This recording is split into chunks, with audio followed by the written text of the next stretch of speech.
Hello, Rokyan, and hello to all the people gathered for this very special occasion.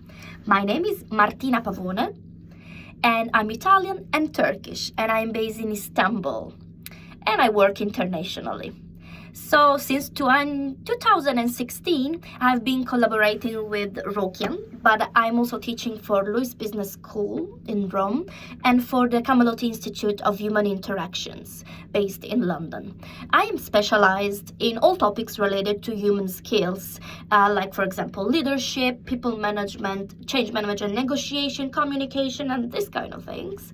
And I co-lead as well a cooperative that is based in Milano. With them, I'm business development consultant basically, and I'm launching or accelerating projects and businesses.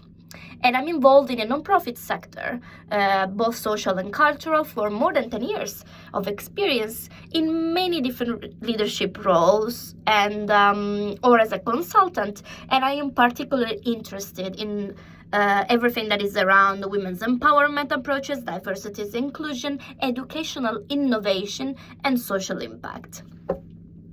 I am a certified coach, and I have also a political role as an elected member of Committees Istanbul, working with Italian and Turkish authorities and institutions. Enough about me. We can get in touch and connect through LinkedIn if you prefer. But today, I have the honor to give you a picture about the recent European HR trends. I tried to summarize as much as I could for you. So, first of all, it is very important to summarize what is our context. I called it the humanizing the future of work, but also in general. So, this is a very exciting and challenging time. It's such a focal and transitional moment, if you think about it. So, HR leaders right now will have the responsibility to define the workplace culture in the post-industrial era. So, HR finally will get the role we've been advocating for, underlining the urge to change the focus. But then life happened and reminded us that now it is even more urgent. So they should have listened to us even before, right? So, a global pandemic, a war, a global recession, a social, cultural, economical crisis. What is going on, right? So, before strategizing and planning in this context, it's very important for us to understand deeply from a social point of view the situation. So, what do we have around as a consequence? So we have a market that is very rapidly changing all the time, and there is so much competitors on any kind of areas of work, information overloaded, a kind of a burnout of everything is too much, right? On the other side, we have a very big value system transformation.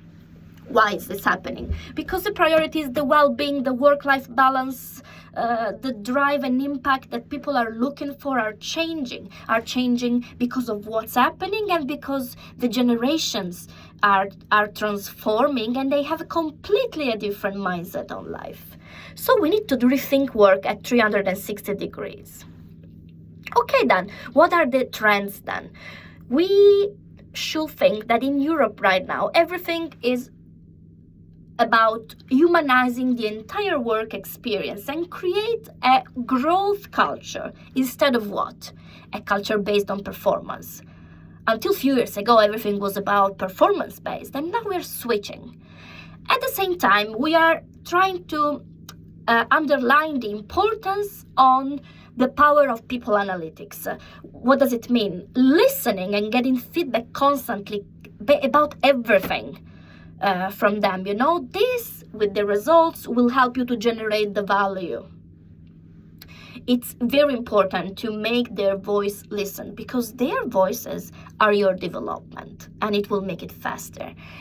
The recruiting model, skill-based model, and even trying to hire even non-traditional talents, transforming the HR to automation, focusing on wellness and care, and not just, as a one-day thing. Tick, as an HR, I did one-day training about it.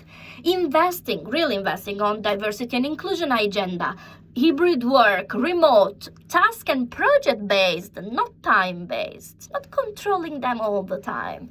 Try to enable the importance of purpose and the ESG proposition, upskilling HR competencies and capabilities for them to keep up with all of this. So how do we start? What am I going to suggest you? This is my point of view. First of all, let's focus on building an organizational culture that will be based on psychological safety, first of all, a human and care approach to people. Listen to them through the people analytics and very frequent connections as much as you can. Start by transforming your recruiting system. Be more open-minded and try to go not on education based on the CVs, but skilled and human-based. That's what you need right now. Upskill, reskill, and cross skills. Rethink completely the idea of the competencies you will need. And what else? Go back and rediscover the why of everything you're doing, and then involve and engage with this through everyone from the top to the bottom, and think beyond the paycheck for people and give them a reason to stay.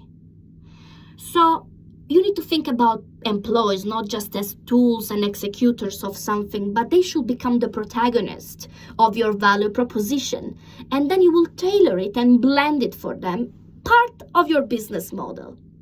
And last but not least, they need to get used to the disruption, the instability, the uncertainty, because then they will learn how to thrive on it. They will learn how to go with the waves. So more imprinted on the idea of the improviser model and managing the unexpected as a new routine. So much work to do, I know, but incredibly exciting. We are rewriting the history for people, for the work concept itself. So, my best regards. I'm looking forward to have all these conversations with all of you. Have an amazing day and bye.